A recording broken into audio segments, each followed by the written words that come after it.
Scali. Bonjour Cyrielle, bonjour à tous. C'est comme ça que ça se fait d'habitude, hein. Mais oui, tout à fait. Eh bien Emma, une carte blanche, je vous ai dit, voilà, vous faites ce que vous voulez et vous m'avez répondu, j'ai envie de parler de ce que le théâtre représente pour moi. En fait, le théâtre, à mes yeux, il n'est pas le lieu d'une forme pure, mais celui d'un métissage, d'un mélange sans cesse réinventé.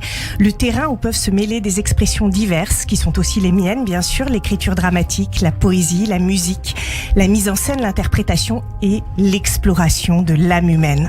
En fait, c'est à travers cette hybridation que le théâtre réussit, à mon sens, à fonder un lien nouveau avec le spectateur, un lien qui déloge le public. Ionesco écrivait « Il faut aller au théâtre comme on va à un match de football, de boxe, de tennis ».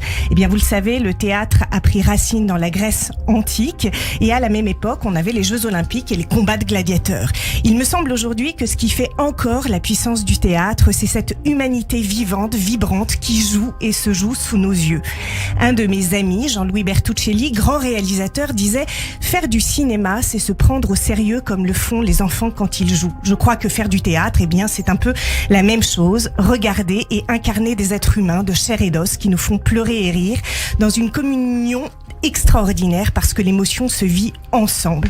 Donc continuons à vibrer en chœur dans le théâtre de la vie qui nous transporte au-delà de l'entre-soi, dans une altérité qui offre la possibilité de nous rencontrer nous-mêmes. Alors merci beaucoup Cyrielle de me permettre de parler encore et toujours de théâtre pour révéler ma personnalité à travers cette persona, le masque en fait que les acteurs de l'Antiquité portaient et qui leur permettait d'effleurer cette part subtile à l'intérieur de soi qu'on pourrait appeler la divinité.